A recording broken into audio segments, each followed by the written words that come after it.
السلام علیکم دوستو، کیسے ہیں آپ سب؟ میں زبینہ فیاض ایک بار پھر آپ کے ساتھ میں شروع کر رہی ہوں عکس پارٹ 25۔ شام کے 4 بجے تھے۔ تزین ایک خوبصورت لباس میں ملبوس باہر نکلی تھی۔ جادو ہمت کر کے اس کے سامنے پہنچ گیا۔ سلام چھوٹی بیگم صاحبہ۔ تزین نے اسے دیکھا، خاموشی سے اسے دیکھتی رہی اور نہ جانے کیوں جادو کو اپنے دل پر ایک ہلکے سے بوجھ کا احساس ہوا۔ چھوٹی بیگم صاحبہ، آپ کا غلام ہوں جی میں۔ محفوظ بھائی سے معلوم ہوا تھا کہ میری جگہ پہلے ڈرائیور سجاد کام کرتا تھا اور وہ نوکری چھوڑ کر بھاگ گیا۔ اس کی جگہ مجھے رکھا گیا ہے۔ ہاں پھر؟ تزین نے سوال کیا۔ بیگم صاحبہ، میں یہ کہنا چاہ رہا تھا کہ میرے ساتھ آپ ابھی تک کہیں نہیں گئی۔ ہاں یہ تو ہے۔ کیا تم میرے ساتھ کہیں جانا چاہتے ہو؟ نہیں چھوٹی بیگم صاحبہ، میں تو بس یہ چاہتا ہوں کہ آپ کے قدموں میں رہوں۔ آپ میرے اوپر مہربانی کی نگاہ رکھیں۔ کیوں باقی لوگ تمہارے اوپر مہربان نہیں ہیں؟ میرا مطلب یہ نہیں ہے بیگم صاحبہ۔ اچھا چلو ٹھیک ہے، گاڑی نکالو، تزین نے غیر متوقع طور پر کہا اور جادو ہکا بکا رہ گیا۔ ایک لمحے تک اس نے توقف کیا۔ اسے امید نہیں تھی کہ وہ فوراً اس کے ساتھ کہیں جانے کے لیے تیار ہو جائے گی۔ کیوں، کیا ہوا؟ میں نے کہا ہے نا تم سے، گاڑی نکالو، تزین بولی۔ جادو بھاگتا ہوا اس کا رخ کار کی جانب رخ کیا اور پھر تزین کے لیے جو کار تزین کے لیے مخصوص تھی وہ گاڑی سٹارٹ کر کے تزین کے پاس لے آیا اور تزین دروازہ کھول کر اندر بیٹھ گئی۔ جادو نے گاڑی عمارت سے باہر نکال لی، پھر بولا، کہاں چلو گی بیگم صاحبہ؟ جہاں تمہارا دل چاہے ڈرائیور۔ تم نے مجھ سے کہا تھا کہ میں تمہارے ساتھ کہیں باہر نہیں نکلی، اب نکل آئی ہوں تو تم اپنی مرضی سے مجھے جہاں دل چاہے گھما لاؤ۔ جادو کا دل چاہا کہ وہ اسے سیدھا لے کر بابر شاہ کے آستانے پر پہنچ جائے، لیکن یہ کچھ ذرا زیادہ ہو جاتا۔ بابر شاہ کی طرف سے کوئی ایسی ہدایت نہیں تھی، چنانچہ وہ چل پڑا۔ سفر کرتے ہوئے وہ سوچ رہا تھا کہ اتنی اچھی بیگم صاحبہ، بھلا کیا کوئی غلط شخصیت ہو سکتی ہے؟ کتنا نرم رویہ ہے ان کا، اور کتنی خوبصورت اور پیاری ہے یہ۔ لیکن تصویروں کے معاملے میں جو کچھ ہوا تھا وہ ابھی اس کی سمجھ میں نہیں آ رہا تھا۔ کافی دیر تک چلتا رہا، پھر اس نے عقب نما آئینے میں پیچھے بیٹھی ہوئی تزین کو دیکھا اور یہ دیکھ کر اس کا ہاتھ اسٹیئرنگ پر بہک گیا کہ تزین پچھلی سیٹ پر موجود نہیں تھی۔ جادو نے اسٹیئرنگ سنبھالا اور کار سڑک کے ایک طرف کر کے روک دی۔ پھر وہ پریشان نگاہوں سے پیچھے دیکھنے لگا، لیکن پچھلی سیٹ پر کوئی موجود نہیں تھا۔ وہ دنگ رہ گیا۔ یہ تصویروں ہی کی طرح ہوا تھا۔ جس طرح موبائل سے تصویریں غائب ہو گئی تھی، اسی طرح اس وقت خود بیگم صاحبہ کار کی پچھلی سیٹ سے غائب ہو گئی تھی۔ کچھ لمحے پہلے ہی تو اس نے ان سے بات کی تھی اور اس دوران گاڑی کسی جگہ ہلکی ہوئی تھی، نہ کسی اشارے پر رکی تھی۔ جادو چند لمحے اپنی جگہ بیٹھا خشک ہونٹوں پر زبان پھیرتا رہا، پھر اس نے کار دوبارہ وہاں سے آگے بڑھا دی۔ ابھی کوئی آدھا کلومیٹر کا سفر بھی نہیں کیا ہوگا کہ اچانک گاڑی میں دھواں بھر گیا، گاڑھا گاڑھا سفید دھواں جو پچھلی سیٹوں تک ہی محدود تھا۔ جادو کے حلق سے ایک بے تکی سی آواز نکل گئی۔ اس نے دوبارہ گاڑی کو بریک لگائے اور اس خوف سے نیچے اتر آیا کہ کہیں گاڑی میں آگ نہ لگ گئی ہو، لیکن گاڑی میں کہیں آگ نہیں لگی تھی۔ دھواں آہستہ آہستہ کھلے ہوئے حصوں سے باہر نکل رہا تھا اور چند لمحوں کے بعد وہ تحلیل ہو گیا۔ اب تو جادو کے بدن پر کپکپاہٹ سی طاری ہو گئی تھی۔ اس کا دل چاہا کہ گاڑی یہیں سڑک کے کنارے روک چھوڑ کر بھاگ جائے، لیکن یہ بھی غلط تھا۔ بابر شاہ سے بات کیے بغیر اسے یہ جگہ نہیں چھوڑنی تھی۔ خدا خدا کر کے اس نے اپنے اعصاب پر قابو پایا اور ایک بار پھر گاڑی میں بیٹھ کر گاڑی گھر کی واپسی کی طرف موڑ دیا۔ گاڑی میں بیٹھتے ہوئے اسے ایک انتہائی خوشگوار خوشبو کا احساس ہوا۔ یہ خوشبو اس کے ساتھ سفر کرتی رہی۔ بمشکل تمام وہ دل و دماغ پر قابو پائے ہوئے تھے، ورنہ راستے میں کسی بھی جگہ ایکسیڈنٹ ہو جاتا۔ گاڑی اس نے لا کر اپنی جگہ کھڑی کی تو اچانک ہی پچھلا دروازہ کھلا اور تزین مسکراتی ہوئی نیچے اتر آئی۔ جادو نے ایک بار پھر پھٹی پھٹی آنکھوں سے اسے دیکھا۔ تزین مسکرا رہی تھی۔ وہ ایک قدم آگے بڑھی اور بولی، بس اتنی ہی دور گھمانے لے گئے تھے مجھے؟ میری بات سنو، بابر شاہ سے میرا سلام کہہ دینا اور ان سے کہنا کہ مجھ پر وقت ضائع نہ کریں۔ ان سے کہنا کہ میں کچھ نہیں ہوں، میں ان کے کسی کام کی نہیں ہوں، نہ اس ہندو بے وقوف سادھو کے کسی کام کی۔ مجھے تنگ نہ کریں، ورنہ کہیں ایسا نہ ہو کہ میں انہیں نقصان پہنچانے پر اتر آؤں۔ کیا سمجھے؟ میرا یہ پیغام انہیں دے دینا۔ کیوں، دے دو گے نا؟ اس کی آواز کتنی خوبصورت تھی، جادو الفاظ میں بیان نہیں کر سکتا۔ پھر وہ وہاں سے آگے بڑھی اور عمارت کے اندرونی حصے کی جانب چل پڑی۔ جادو اپنی جگہ کھڑا اسے دیکھ رہا تھا۔ اس کی چال بھی عام نہیں تھی، وہ زمین سے اونچی چل رہی تھی، اس کے پاؤں زمین پر نہیں پڑ رہے تھے، اور کچھ ایسی جھلمل سی ہو رہی تھی کہ کچھ سمجھ میں نہیں آ رہی تھی۔ کچھ لمحوں کے بعد وہ اندرونی عمارت میں داخل ہو گئی۔ دوسری طرف مرزا اختیار بیگ کا وکیل اور قانونی مشیران ان کے دفتر میں آ کر ان سے ملا۔ وہ اپنے ساتھ کئی فائلیں لے کر آیا تھا۔ مرزا اختیار بیگ نے حیران نگاہوں سے اسے دیکھا تو وکیل نے کہا، سر، آپ کی طرف سے مجھے کوئی ہدایت نہیں ملی تھی، اس لیے میں آپ کے پاس حاضر ہوا ہوں۔ ویسے بھی میرا ذہن اس بات کو ہضم نہیں کر پا رہا ہے، اس لیے ٹیلی فون پر رابطہ کرنے کے بجائے میں نے آپ کی خدمت میں حاضری دی ہے۔ مرزا اختیار بیگ سوالیہ نگاہوں سے وکیل صاحب کو دیکھ رہے تھے، پھر انہوں نے کہا، کیا بات ہے؟ آپ کی ایک بات بھی میری سمجھ میں نہیں آئی۔ معافی چاہتا ہوں، کیا آپ نے بیگم صاحبہ کے نام کی ہوئی جائیداد کسی کے نام منتقل کرائی ہے؟ میرا مطلب ہے بیرسٹر ہاشم خان کی بیٹی مائرہ خان کے نام۔ کیا؟ مرزا اختیار بیگ کے منہ سے بے ساختہ نکلا۔ جی سر، میں یہ کاغذات لایا ہوں۔ وکیل صاحب نے ایک فائل کھول کر اختیار بیگ کے سامنے رکھ دی، اور مرزا صاحب حیرانی سے اس پر جھک گئے۔ ان کے چہرے کا رنگ متغیر ہوتا جا رہا تھا۔ یہ کاغذات اصل کاغذات کی نقل تھے۔ مرزا صاحب نے یہ جائیداد طاہرہ جہاں کو دی تھی، لیکن جو کچھ بھی تھا دانش ہی کے لیے تھا۔ ان کاغذات کی روح سے وہ سب کچھ مائرہ ہاشم خان کو منتقل کر دیا گیا تھا، اور خود دانش کی تحریر بھی ان کاغذات میں شامل تھی۔ مرزا صاحب نے خود کو سنبھال کر وکیل صاحب سے پوچھا، یہ کاغذات آپ کو ہاشم خان دے گئے ہیں؟ نہیں سر، بیرسٹر صاحب نے خود مجھ سے ملاقات کر کے کچھ قانونی امور کی وضاحت کی تھی۔ جی ٹھیک ہے وکیل صاحب، گھر میں کچھ الجھنیں چل رہی ہیں، میں آپ کو اس بارے میں جلد بتاؤں گا کہ ہمیں کیا کرنا ہے۔ بہت بہتر، لیکن صرف اتنا عرض کرنا چاہتا ہوں کہ بیرسٹر صاحب نے بڑی ذہانت سے یہ کاغذات تیار کیے ہیں اور کوئی گنجائش نہیں چھوڑی ہے۔ مجھے اندازہ ہے میں بہت جلد آپ سے بات کروں گا۔ وکیل صاحب کے جانے کے بعد مرزا اختیار بیگ اپنی جگہ سے اٹھ گئے۔ غصے کی شدت سے ان کا جسم کانپ رہا تھا۔ اسی عالم میں وہ گھر پہنچے۔ طاہرہ جہاں اور دانش اس وقت بھی ساتھ بیٹھے کسی اہم موضوع پر بات کر رہے تھے۔ مرزا صاحب کو اس عالم میں دیکھ کر وہ چونک پڑے۔ تمہیں شرم نہیں آتی طاہرہ جہاں؟ کچھ غیرت ہے تمہارے ضمیر میں؟ اندازہ ہے تمہیں اپنے ماضی کا؟ کیا لے کر تم میرے گھر آئی تھی؟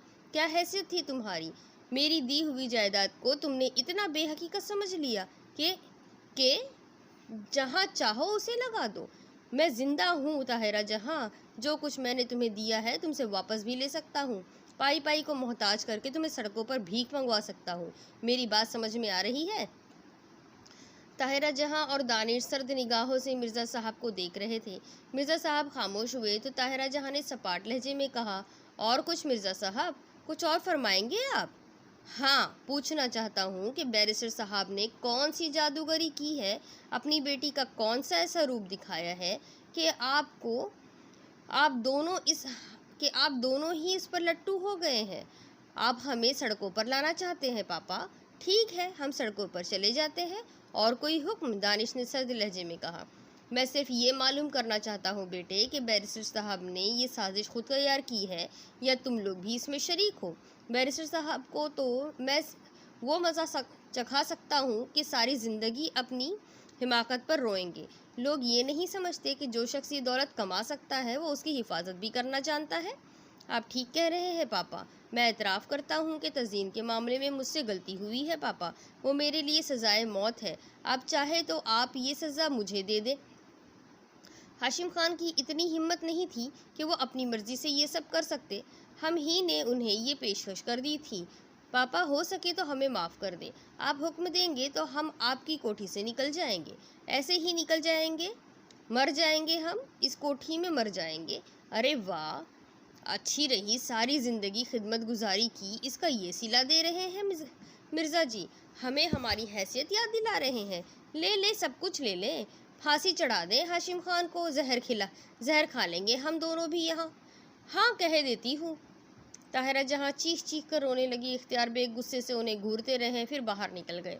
دانش ماں کو خاموش کرانے لگا، پھر بولا پاپا کو تو ہم سنبھال لیں گے مما، آخر وہ میرے پاپا ہے، کسی طرح وہ کمبخت قابو میں آ جائے، مجھے بس اس سے خطرہ ہے۔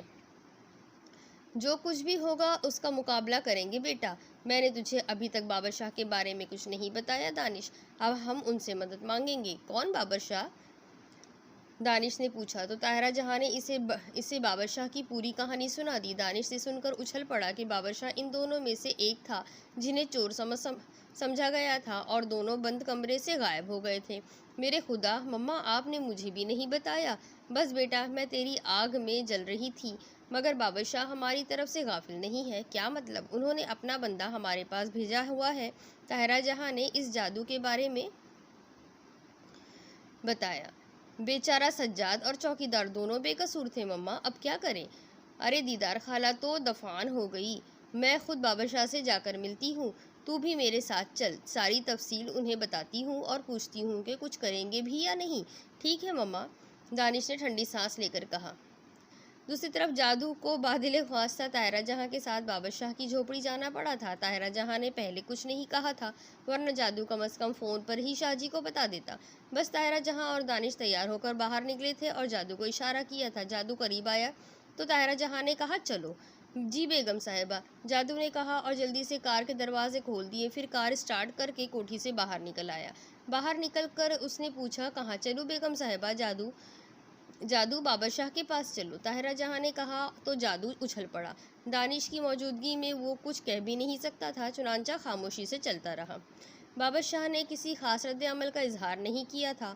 طاہرہ جہاں نے بڑی معذرت کرتے ہوئے کہا، دکھوں کی ماری ہوں شاہ جی، آپ کی مجرم ہوں، مگر کیا کروں، میرے پاس آپ ہی کا سہارا ہے، یہ میرا بیٹا دانش ہے۔ کوئی نئی بات ہوئی ہے طاہرہ بیگم؟ بابر شاہ نے پوچھا۔ شاہ جی، تنگ آ گئی ہوں اس سے، بیٹے کی دوسری شادی کرنا چاہتی ہوں، سب کچھ طے ہو گیا ہے، کلیجہ کانپتا ہے کہ وہ کہیں کچھ کر نہ بیٹھے، حالانکہ کمبخت ابھی تک تو بڑی نیک بنی ہوئی ہے۔ طاہرہ بیگم نے شروع سے آخر تک ساری تفصیل سنا دی۔ سب کچھ تو آپ نے کر لیا ہے طاہرہ بیگم، اب ہم سے کیا چاہتی ہیں؟ یہ شادی کرا دو شاہ جی، اسے ملیا میٹ کر دو، وہ ہمارا راستہ نہ روکے۔ خرچ کرنا ہوگا طاہرہ بیگم، جو حکم دیں گے کروں گی شاہ جی۔ کب تک کر رہی ہو یہ شادی؟ میں تو کل کر دوں گی شاہ جی، بس ڈر لگا ہوا ہے، نکاح کر کے دلہن لے آؤں گی، ولیمہ حالات دیکھ کر کروں گی، بس یہ کام ہو جائے، اس کے بعد جان کی بازی لگا دوں گی، میری مدد کریں شاہ جی۔ ٹھیک ہے طاہرہ جہاں، بے فکر ہو کر لو، جتنی جلدی ممکن ہو کر لو، اسے ایسا ہی جھٹکا لگنا چاہیے، میں اسے سنبھال لوں گا، تم اپنا کام شروع کرو۔ بڑا مرتبہ ہو شاہ جی کا، تسلی ہو گئی، جو حکم ہوگا آپ کا وہ پورا کر دوں گی، اب جاؤں؟ ہاں، جادو کے ذریعے رابطہ رہے گا، بابر شاہ نے کہا۔ دوسری طرف ہاشم خان کو یہ احساس تو ہو گیا تھا کہ مرزا اختیار بیگ اس شادی سے خوش نہیں ہے، لیکن جائیداد کے منتقل کے مسئلے میں انہوں نے کوئی مداخلت نہیں کی تھی۔ یہ حیران کن بات تھی۔ طاہرہ بیگم نے نکاح کی تاریخ مانگ لی۔ معاملہ طے ہوئے کہ پروگرام کیا رہے گا۔ طے ہوا کہ منصوبے کے مطابق کچھ اہم لوگوں کو شریک کر کے نکاح کیا جائے اور دلہن کو رخصت کرا کے لے آیا جائے۔ ولیمے کی تاریخ بعد میں طے کی جائے گی۔ مقررہ وقت پر دانش ایک خوبصورت لباس میں ملبوس ہاشم خان کے گھر پہنچ گیا۔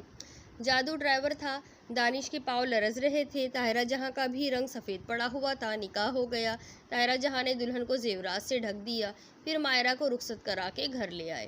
گھر پہنچ کر وہ لوگ اس وقت منہ پھاڑ کر رہ گئے جب وہ کمرہ جسے حجلہ عروسی کے لیے خفیہ طور پر منتخب کیا گیا تھا خوشبوؤں سے مہک رہا تھا۔ اسے اتنی نفاست سے آراستہ کیا گیا تھا کہ دیکھنے والے دیکھتے رہ جائیں۔ طاہرہ جہاں نے رشیدہ اور فاطمہ سے پوچھا، کمرہ کس نے سجایا؟ اللہ قسم بیگم صاحبہ، ہمیں نہیں معلوم، آپ جیسے تالا لگا کر گئی تھی ویسے ہی تالا لگا کر رکھا ہوا ہے۔ تزئین اپنے کمرے میں ہے؟ پتہ نہیں بیگم صاحبہ، مما وہ ہمارے ساتھ چوہے بلی کا کھیل کھیل رہی ہے، مذاق اڑا رہی ہے ہمارا، دیکھنا ایک دم بم پھٹے گا، کوئی ایسا کام کرے گی جس کے بارے میں ہم خواب میں بھی نہ سوچ سکے، دانش نے مردہ لہجے میں کہا۔ اللہ مدد کرے گا دانش، ویسے تو سب کچھ ہو گیا ہے، اللہ پر بھروسہ کرو، ہمت کرو دانش، ہمت کرو میرے بیٹے۔ حجلہ عروسی میں دانش مرے مرے قدموں سے داخل ہوا تھا۔ اسے ہر طرف تزئین کا بھوت نظر آ رہا تھا۔ ہر گوشے میں اسے تزئین ڈھانچے کی شکل میں دانت نکالے کھڑی نظر آ رہی تھی۔ مائرہ سیج پر دلہن بنی بیٹھی تھی۔ بمشکل تمام وہ اس کے قریب پہنچا اور لرزتی آواز میں بولا، مائرہ۔ مائرہ نے اس کی آواز پر عجیب سے انداز میں چونک کر اسے دیکھا، پھر اس نے جلدی سے اپنا گھونگھٹ الٹ دیا اور حیرانی سے بولی، آپ کون ہیں؟ آپ کون ہیں؟ دانش کا دل اچھل کر حلق میں آ گیا۔ مائرہ جلدی سے مسحری سے اٹھ گئی۔ وہ متوحش نظروں سے ادھر ادھر دیکھ رہی تھی۔ پھر اس نے گھٹی گھٹی آواز میں کہا، آپ نے دروازہ کیوں بند کر دیا؟ آپ کون ہیں؟ دانش کہاں ہے؟ دانش کو بلاؤ۔ مائرہ، خدا کے لیے اگر آپ مذاق کر رہی ہیں تو اس وقت میں اس مذاق کا متحمل نہیں ہوں۔ دانش! دانش! دانش! اس بار مائرہ نے چیخ چیخ کر آوازیں دی اور دروازے کی طرف بھاگی۔ دروازے سے باہر نکل کر وہ بری طرح چیخنے لگی، بچاؤ بچاؤ، کوئی میرے کمرے میں گھس آیا ہے، بچاؤ مجھے، خدا کے لیے بچاؤ مجھے۔ طاہرہ جہاں اپنے کمرے میں بیٹھی تسبیح پڑھ رہی تھی، ننگے پاؤں باہر دوڑی۔ ملازم بھی چیخ و پکار کر باہر نکل آئے۔ مرزا اختیار بیگ بھی کمرے سے باہر آ گئے۔ مائرہ مسلسل چیخے جا رہی تھی، دانش! دانش! دانش کہاں ہے؟ دانش کہاں ہے؟ دانش کو بلاؤ۔ کیا ہوا بیٹی؟ کیا ہو گیا؟ دانش! کہاں ہو تم؟ طاہرہ جہاں بھی چیخنے لگی، پھر وہ دوڑتی ہوئی اس کمرے میں گھس گئی جہاں دانش پھترایا ہوا کھڑا تھا۔ کیا ہوا دانش؟ کیا ہو گیا میرے بچے؟ وار کر دیا اس نے مما، وار کر دیا، دانش نے کہا اور سسکیاں لے لے کر رونے لگا۔ ہوا کیا آخر؟ آؤ میرے ساتھ، آؤ مجھے بتاؤ کیا ہو گیا؟ طاہرہ جہاں دانش کا ہاتھ پکڑ کر اسے باہر کھینچ لائی۔ باہر مائرہ ایک دیوار سے لگی کھڑی تھی۔ دانش کو دیکھ کر وہ پھر سے چیخ پڑی، یہی ہے مما، یہی ہے۔ یہ کون ہے؟ یہ میرے کمرے میں گھس آیا تھا اور اسے دروازہ بھی اندر سے بند کر دیا تھا۔ کیا؟ طاہرہ جہاں ہکا بکا رہ گئی۔ کیا کہہ رہی ہو؟ کیا یہ دانش نہیں ہے؟ بمشکل تمام انہوں نے کہا۔ یہ کون ہے؟ مائرہ نے آنکھیں پھاڑ پھاڑ کر دانش کو دیکھا، پھر طاہرہ جہاں گھورنے لگی، یہ کیا کہہ رہی ہے آپ؟ دانش آپ کہاں ہے؟ دانش کہاں ہے؟ مر چکا ہوں میں، موت آ گئی ہے مجھے، دانش نے کہا اور زور زور سے رونے لگا۔ طاہرہ جہاں بیٹے کے رونے پر تڑپ گئی، غصے سے آگے بڑھی اور مائرہ کے قریب پہنچ کر اس کا بازو پکڑ کر زور سے کھینچا اور دانش کے قریب لے آئی۔ اندھی ہو گئی ہو کیا تم؟ یہ دانش نہیں ہے تو اور کون ہے؟ وہ گرجی۔ اندھے آپ سب ہے، یہ کیا سازش ہے؟ دانش کہاں ہے؟ میرا نکاح اس سے نہیں، دانش سے ہوا ہے۔ کیا کھیل کھیل رہے ہیں آپ لوگ؟ کیا چاہتے ہیں؟ مائرہ غرا کر بولی۔ مرزا اختیار بیگ ایک طرف بالکل خاموش کھڑے یہ تماشا دیکھ رہے تھے۔ مائرہ نے پھر ادھر ادھر دیکھا اور چیخ کر بولی، میرے گھر والوں کو بلا دے، میں آپ کی کسی سازش کو کامیاب نہیں ہونے دوں گی۔ پھر اچانک وہ دوڑی اور ایک خالی کمرے میں داخل ہو کر دروازہ اندر سے بند کر لیا۔ وہ حلق پھاڑ پھاڑ کر چیخنے لگی، آپ لوگ میرے خلاف سازش کر رہے ہیں، سب کے سب اس سازش میں شریک ہیں، میں یہ سازش کامیاب نہیں ہونے دوں گی، سمجھے آپ لوگ؟ میرا موبائل مجھے دے دیجیے، مجھے میرا موبائل دے دیں ورنہ میں دیواروں سے سر ٹکرا کر مر جاؤں گی۔ اس کا لہجہ ایسا تھا کہ طاہرہ جہاں کانپ کر رہ گئی۔ انہوں نے رشیدہ سے کہا، رشیدہ جلدی دلہن کے کمرے سے اس کا موبائل لے آؤ۔ رشیدہ دوڑ کر موبائل اٹھا لائی تھی۔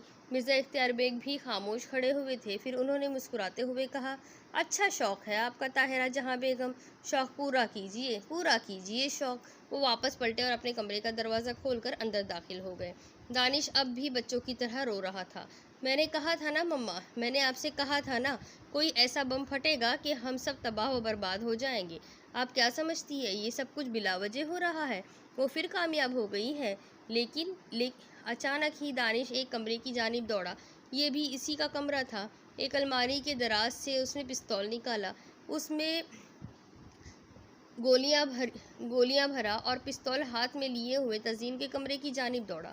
طاہرہ جہاں نے اسے پستول لے کر دوڑتے ہوئے دیکھ لیا تھا، وہ حلق پھاڑ کر چیخی، دانش رک جاؤ، دانش رک جاؤ، دانش رک جاؤ، میرے بچے رک جاؤ، ارے کوئی ایسے روکو۔ مگر دانش دوڑتا ہوا تزئین کے کمرے میں داخل ہو گیا۔ اس نے خونی نگاہوں سے بستر پر لیٹی ہوئی تزئین کو دیکھا جو ایک چادر اوڑھے ہوئے گہری نیند سو رہی تھی۔ دانش نے پلٹ کر دروازہ بند کیا۔ وہ تزئین کے پاس پہنچا اور اس نے اس کے اوپر سے چادر ہٹا دی۔ شب خوابی کے لباس میں تزئین کا حسین چہرہ اس کی نگاہوں کے سامنے تھا۔ اس کے خوبصورت بال بکھرے ہوئے تھے اور آنکھوں میں نیند کا خمار تھا۔ وہ دانش کو دیکھ کر مسکرا دی، مبارک ہو دانش، شادی ہو گئی تمہاری، مبارک ہو۔ میں آج تجھے زندہ نہیں چھوڑوں گا تزین، میں آج تیرا فیصلہ کر کے ہی رہوں گا۔ بتا وہ مجھے کیوں نہیں پہچان رہی؟ کیا کیا ہے تو نے؟ یہ تو مجھے معلوم تھا کہ تو بلا وجہ خاموش نہیں بیٹھی ہوئی ہے، کچھ بھی کر سکتی ہے، تو بدرو ہے، کچھ بھی کر سکتی ہے۔ جواب میں تزین کے ہونٹوں پر مدھم سی مسکراہٹ پھیل گئی۔ میں نے اس کی آنکھوں کے لینسز بدل دیے ہیں۔ اسے یہ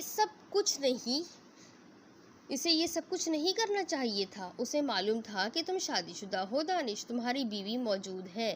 بڑے برے ہیں اس دنیا میں رہنے والے، دوسروں کے بارے میں کچھ نہیں سوچتے۔ بہت اعتماد ہے نا اسے اپنے آپ پر۔ ارے کیسے ہو تم سب کے سب؟ عزیزہ بیگم نے بیچاری فرخندہ کی زندگی برباد کرے رکھ دی تھی۔ شوہر چھین لیا تھا انہوں نے ایک بیوی سے، اور مائرہ نے بڑی ذہانت کا ثبوت دیتے ہوئے تم سے شادی کر لی۔ میں موجود ہوں، اسے میرے بارے میں سوچنا چاہیے تھا۔ تزین کیا کیا ہے تو نے آخر؟ میں نے اس کی آنکھوں کے لینس بدل دیے ہیں۔ بس لوگ تمہیں دانش کی شکل میں دیکھیں گے، مگر اسے تم دوسری شکل میں نظر آؤ گے۔ سنو دانش، طلاق دو اسے طلاق دے دو۔ اس کے علاوہ اور کوئی بات نہیں ہو سکتی۔ میں پہلے تجھے کیوں نہ اس دنیا سے جہنم رسید کر دوں؟ جہنم رسید کر دو گے؟ چلو کر دو نا، وہ تلخی سے بولی، اور دانش نے دیوانگی کے عالم میں اس پر فائر کرنا شروع کر دیا۔ پوری گولیاں خالی کر دی اس نے تزین پر، اور وہ اسے حقارت آمیز نگاہوں سے دیکھنے لگا۔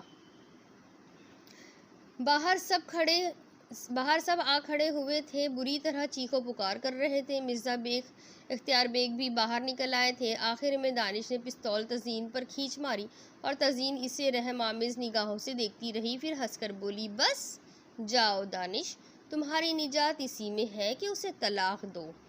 جاؤ باہر جاؤ۔ باہر سب لوگ چیخ رہے ہیں، دروازے کو دھکے لگا رہے ہیں، یہاں تک کہ ملازموں نے بھرپور کوشش کر کے دروازہ توڑ دیا، اور سب کے سب باہر سے کمرے کے اندر گھس گئے۔ مرزا اختیار بیگ بری طرح دوڑتے ہوئے تزین کے پاس پہنچے تھے۔ تزین اٹھ کر بیٹھ گئی تھی اور بولی، کیا ہوا ہے پاپا، کیا بات ہے؟ تم ٹھیک ہو نا تزین؟ ہاں میں ٹھیک ہوں۔ وہ ٹھیک ہے، میں ٹھیک ہوں۔ میں ٹھیک نہیں ہوں۔ وہ ٹھیک ہے، میں ٹھیک نہیں ہوں، دانش نے کہا، اور اپنے گریبان میں ہاتھ ڈال کر اسے پھاڑ دیا۔ پھر وہ اپنے بال نوچنے لگا، اور طاہرہ جہاں ملازموں کی مدد سے اسے باہر گھسیٹ کر لے گئی۔ مرزا اختیار بیگ تزین کو دیکھ رہے تھے، پھر انہوں نے ادھر ادھر دیکھا اور بولے، اس نے تم پر گولیاں چلائی تھیں؟ ہاں پاپا، میں تو ڈر رہی تھی کہ کہیں ان کا نشانہ صحیح نہ ثابت ہو جائے۔ ہم اس گھر میں نہیں رہیں گے تزین بیٹا، ہم اب اس گھر میں نہیں رہیں گے۔ اب تمہیں میرا کہنا ماننا پڑے گا۔ میرے پاس کئی گھر ہے، کہیں بھی رکھ لوں گا میں تمہیں، اور اس کے بعد ہم ملک سے باہر نکل چلیں گے۔ تم اپنا خیال رکھنا تزین، میں اسے دیکھتا ہوں، مرزا اختیار بیگ نے کہا، اور وہ باہر نکل آئے۔ پھر مائرہ کو اس کا فون دے دیا گیا تھا۔ اس نے ہاشم خان کو فون کیا۔ جس انداز میں اس نے ہاشم خان سے بات کی تھی، ان کے ہاتھوں کے طوطے اڑ گئے تھے۔ پھر نصرت بیگم، ہاشم خان، ایک دو افراد کے ساتھ مرزا اختیار بیگ کے گھر پہنچ گئے۔ دروازہ کھلوایا گیا، اور مائرہ روتی ہوئی ہاشم خان سے لپٹ گئی۔ دھوکہ ہوا ہے پاپا، بہت بڑا دھوکہ کیا ہے ان لوگوں نے میرے ساتھ، پتہ نہیں کیوں، نہ جانے کون ہے وہ، یہ لوگ اسے دانش کہہ کر میرے سر منڈنا چاہتے ہیں۔ پاپا وہ دانش نہیں ہے، وہ ہرگز دانش نہیں ہے۔ واہ ہاشم خان صاحب، آپ تو بڑے باکمال آدمی ہیں۔ بیچاری طاہرہ جہاں اور دانش کو بیوقوف بنا کر آپ نے ایک پاگل لڑکی ہمارے سر منڈ دی، اور خوب دولت کما لی۔ لے جائیے اسے، میں اسے ایک لمحے اپنے گھر میں برداشت نہیں کر سکتا۔ لے جائیے آپ اسے۔ بات کیا ہے مرزا صاحب، کیا آپ کے یہاں بہوؤں کے ساتھ یہی سلوک کیا جاتا ہے؟ چلے جائیے یہاں سے، کہیں میں آپ کے ساتھ کوئی برا سلوک نہ کر ڈالوں۔ ہاشم خان بیٹی کو لے کر چلے گئے تھے۔ وہاں مائرہ نے اپنے ساتھ بیتنے والی کہانی سنائی تھی، اور سب حیران رہ گئے تھے۔ ادھر طاہرہ جہاں پر غشی کے دورے پڑ رہے تھے، مرزا اختیار بیگ تزین کو زبردستی ساتھ لے کر گھر سے باہر چلے گئے تھے۔ طاہرہ جہاں نے جادو سے کہا، جادو شاہ جی کو ہمارے اوپر پڑنے والی افتاد بتاؤ انہیں کہ کس طرح اس چڑیل نے ہمیں برباد کر دیا ہے۔ شاہ جی سے کہو کہ ہماری مدد کریں، ہمیں ان کی مدد کی ضرورت ہے۔ میں شاہ جی کو فون کرتا ہوں، بیگم صاحبہ جادو نے کہا، اور پھر اس نے سارا آنکھوں دیکھا حال بابر شاہ کو بتا دیا۔ بابر شاہ نے طاہرہ جہاں سے کہا، میں کچھ سمجھ رہا ہوں طاہرہ جہاں بیگم کہ وہ کیا ہے۔ آپ کو ایک بار پھر میری مدد کرنا پڑے گی۔ میں آپ کے پاس آ رہا ہوں، مجھے حاضرات کرنا ہوگا۔ میں دیکھوں گا کہ وہ کون ہے، کیا ہے، لیکن یہ آپ کے گھر میں ہی ہو سکتا ہے۔ میرے گھر میں؟ ہاں، آپ کے گھر میں کسی بھی مناسب جگہ میں اپنا کام کروں گا۔ آج رات بھر میں آپ کے گھر میں رہ کر عمل کروں گا اور اس کے بعد میں دیکھوں گا کہ میں کیا کر سکتا ہوں آپ کے لیے۔ شاہ جی، میں ہر خطرہ مول لینے کو تیار ہوں، آپ آ جائیے۔ اب تو پانی سر سے اونچا ہو چکا ہے، ہم ڈوب رہے ہیں، ویسے ہی ڈوب رہے ہیں اور ڈوب جائیں گے، طاہرہ جہاں نے کہا۔ ادھر یہ کارروائی ہو رہی تھی اور ہاشم خان اپنے معاملات طے کر رہا تھا۔ اس نے طاہرہ جہاں سے کہا کہ آج رات دانش کو اس کے گھر بھیج دیا جائے، وہ ان کے گھر رہے گا اور وہ صورتحال کا جائزہ لیں گے۔ طاہرہ جہاں کو بھی یہ سب کچھ غنیمت محسوس ہوا تھا۔ دانش کو سمجھا بجھا کر سسرال بھیج دیا گیا، لیکن بات وہی کی وہی رہی۔ مائرہ اسے دیکھ کر پھر سے اچھل پڑی۔ آپ لوگوں کو کیا ہو گیا ہے آخر؟ یہ دانش نہیں ہے، میں ایک لمحہ اس کے ساتھ نہیں رہ سکتی۔ دانش کہاں گیا مجھے نہیں معلوم، اور یہ کون ہے میں نہیں جانتی۔ تجھے کیا ہو گیا ہے مائرہ، تجھے کیا ہو گیا ہے؟ میں اسے ختم کر دوں گی، یہ دانش نہیں ہے، مائرہ نے کہا اور دانش پر جھپٹ پڑی۔ اس نے دانش کا منہ نوچ ڈالا۔ دانش نے بمشکل اس کے ہاتھ پکڑے، اس کے چہرے پر کئی جگہ خراشیں پڑ گئی تھیں۔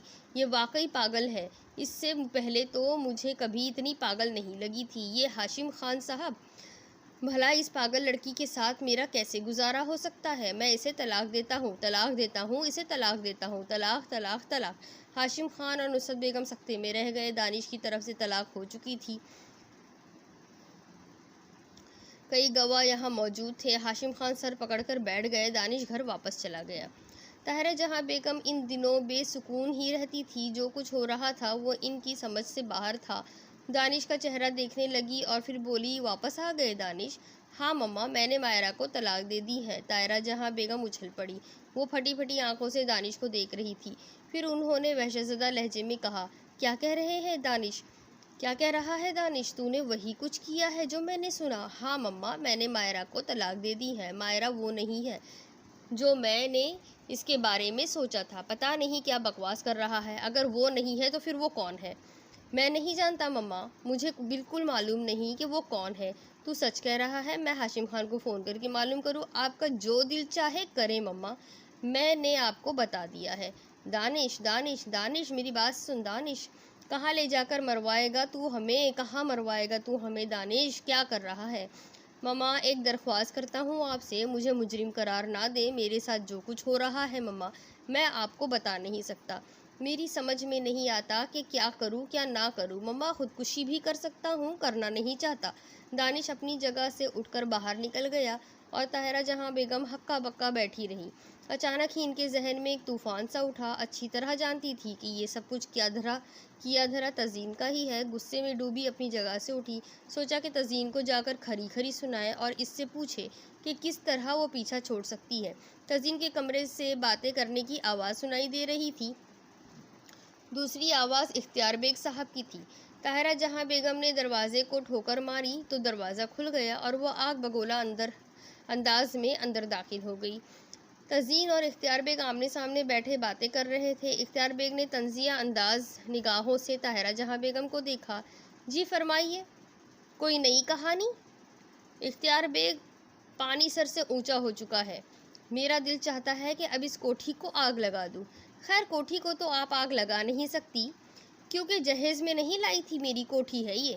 ہاں، اگر آپ چاہے تو اپنے اوپر مٹی کا تیل چھڑک کر آگ لگا سکتی ہیں۔ یہ آپ کیا کہہ رہے ہیں مرزا اختیار بیگ؟ میرا خیال ہے میری ہی آواز سنی ہے آپ نے۔ کیا اس سے پہلے آپ نے کبھی مجھ سے ایسا کہا تھا؟ کیا آپ کا یہ رویہ میرے ساتھ رہا تھا؟ آپ نے کبھی اپنے بارے میں سوچا ہے؟ طاہرہ جہاں بیگم، ایک ہی بیٹا تھا میرا، آپ نے اسے کہاں سے کہاں پہنچا دیا۔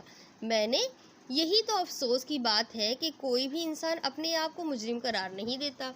کوئی حل ہے آپ کے پاس؟ کوئی حل ہے مرزا اختیار بیگ؟ تزئین کوئی حل ہے؟ پیچھا چھوڑ سکتی ہو ہمارا؟ اس بار طاہرہ جہاں براہ راست تزئین سے مخاطب ہوئی تھی۔ تزئین نے مسکراتی نگاہوں سے مرزا اختیار بیگ کو دیکھا اور بولی، پاپا نے مجھ سے کہا ہے کہ میں اپنے ذہن اور دل کو صاف رکھوں، اور اگر آپ لوگ کوئی بات کرے تو اسے خاطر میں نہ لاؤ۔ پاپا ہی تو تمہیں